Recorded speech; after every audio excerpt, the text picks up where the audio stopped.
हत्या कर दी। 1829 लोग घायल हुए और 161 से ज्यादा मुकदमों में टीएमसी के गुंडे अपराधी पाए गए। माताओं, भाइयों, बहनों, आज मैं प्रदेश भर के भारतीय जनता पार्टी के कार्यकर्ता को कहकर जाता हूं, डरिएगा मत। ममता दीदी के अत्याचार तो बहुत कम है। हम केरल से लेकर पूरे देश में 1950 से राष्ट्रवाद के आधार पर राजनीति करते हुए आए हैं। हमें कोई रोक नहीं सकता। बंगाल में भी बीजेपी को बढ़ने से कोई रोक नहीं सकता। राजनीति करते हुए आए हैं। 22 मार्च से लेकर अब तक 181 राजनीतिक हिंसा की घटनाएं हुई और सुप्रीम कोर्ट ने कड़ी टिप्पणी के बाद सीबीआई को 64 बलात्कार के मामले और 52 हत्या के मामले सौंपने पड़े। निवृत्त हाईकोर्ट चीफ जस्टिस की अध्यक्षता में 698 मामलों की एसआईटी बनानी पड़ी। और दीदी, देश भर में कुछ भी होता है, यहां से डेलीगेशन भेजती, टीएमसी का डेलीगेशन भेजती है। अरे दीदी, वीरभूम में आपने 8 महिलाओं को और एक बच्चे को जिंदा जला दिया, वहां क्यों डेलीगेशन नहीं भेजा भाई? क्यों?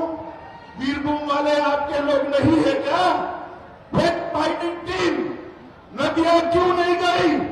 जहां एक नाबालिग बच्ची पर रेप हुआ, बलात्कार हुआ, वहां पर फैक्ट फाइंडिंग टीम क्यों नहीं गई? मित्रों, ममता दीदी ने आर्थिक रूप से बंगाल को कंगाल कर रख दिया है। 1947 में बंगाल का जीडीपी में, देश के जीडीपी में हिस्सा 30% था और 31% से घटकर 2022 में 3.3% कर दिया है। 3.3%। ममता दीदी, बंगाल की जनता को आप जवाब देगी क्या?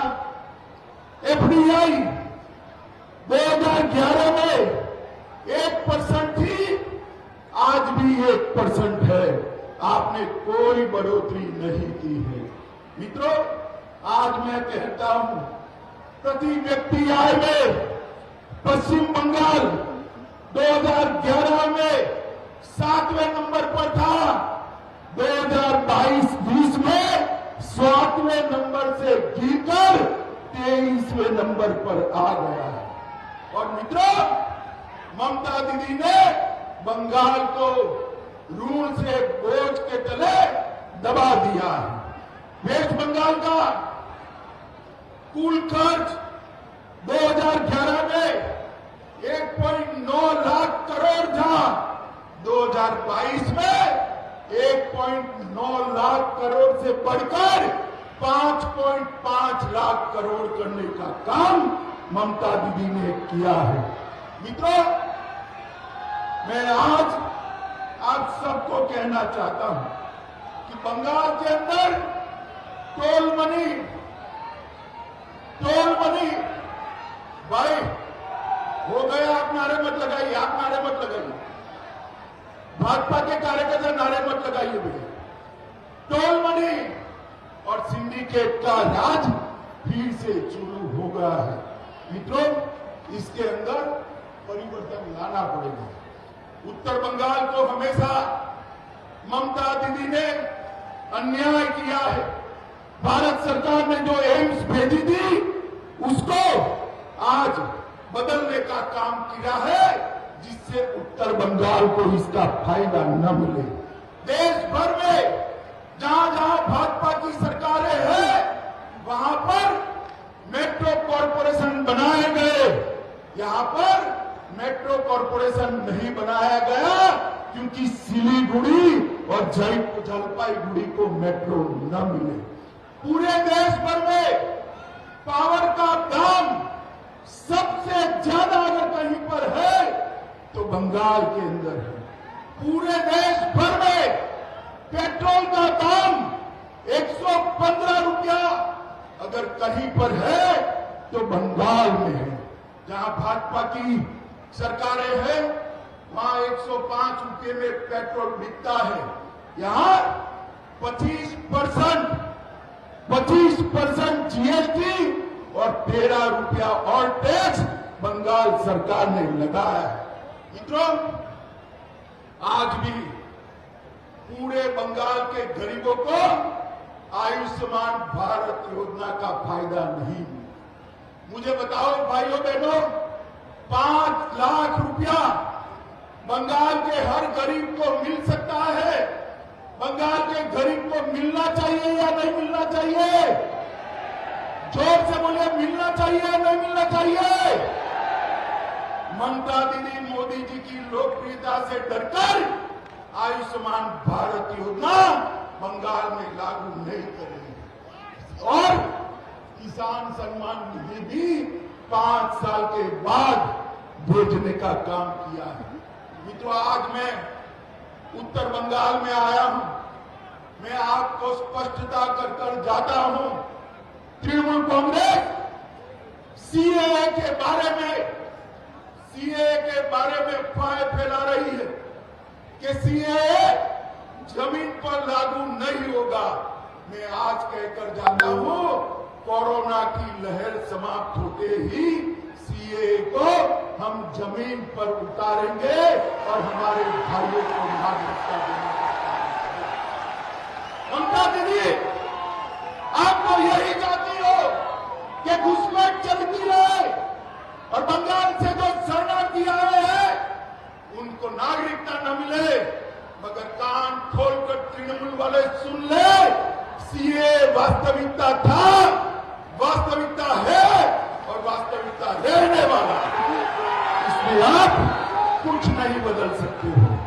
माताओं, भाइयों, बहनों, ये नॉर्थ बंगाल हमारा पूरे उत्तर पूर्व से जोड़ने वाला प्रवेश द्वार है।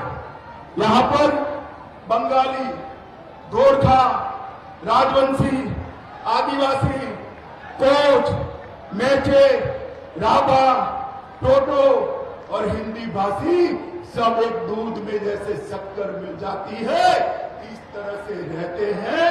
टीएमसी इसमें भेद कराना चाहती है। मैं आपको बताता हूं, इसमें कोई भेद नहीं। और ममता दीदी, आपकी पार्टी उत्तर बंगाल की जनसांख्यिकी को बदलना चाहती है, यहां पर बहुलता बदलना चाहती है। हम बदलने नहीं देंगे, घुसपैठ को होने नहीं देंगे। आप समझ कर चलें। मित्रों, अब चाय बागान के मालिकों को जमीन देने के लिए उनके पास कानून है, परंतु गरीब मजदूरों को पर्चा पट्टा का अधिकार नहीं देना। वह जल जीवन मिशन सिर्फ 19% खर्च किया। उत्तर बंगाल में एक भी बड़ा उद्योग नहीं लाए। राजवंशी, आदिवासी और गोरखा भाइयों के लिए आपने बटालियन बनाने का वादा किया था। ममता दीदी, क्या हुआ? जरा हिसाब मेरे राजवंशी और गोरखा भाइयों को दीजिए। माताओं, भाइयों, बहनों, तृणमूल कांग्रेस की एक सोची समझी बोलकर गुम जाने की आदत रही। अब आप सब लोग इससे जानते हैं। मोदी जी ने देश भर में 80 करोड़ लोगों को, मेरे साथ जोर से ताली बजाकर स्वागत करना, मोदी जी ने देश भर में 80 करोड़ लोगों को 2 साल से 5 किलो अनाज प्रति माह प्रति व्यक्ति फ्री ऑफ कॉस्ट। और ममता दीदी मोदी जी के भेजे हुए थैलों पर अपना फोटो चिपका रही है। बंगाल वाले नहीं जानते हुए थे। मुझे बताओ, बंगाल के भाइयों बहनों, टीका फ्री ऑफ कॉस्ट किसने दिया? जोर से बोलो, मोदी जी ने दिया या दीदी ने दिया? जोर से बोलो, किसने दिया? और जोर से बोलो किसने दिया? हर गरीब को 5 किलो अनाज मुफ्त में किसने दिया? जोर से बोलो किसने दिया? उत्तर बंगाल को 4 लेन एलिवेटेड कॉरिडोर देने का काम भी मोदी जी ने दिया है। कोरोनेशन ब्रिज 1100 करोड़ के खर्चे से बनने जा रहा है।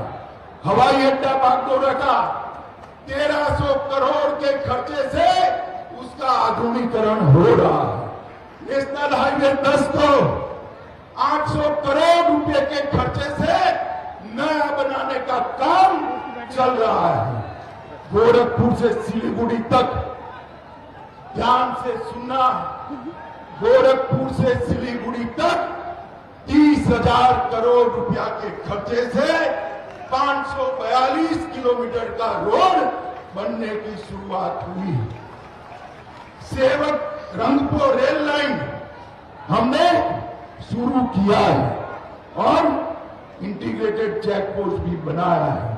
मित्रों, न्यू जलपाईगुड़ी रेलवे स्टेशन का विकास 350 करोड़ रुपया से भारतीय जनता पार्टी की सरकार करने वाली है।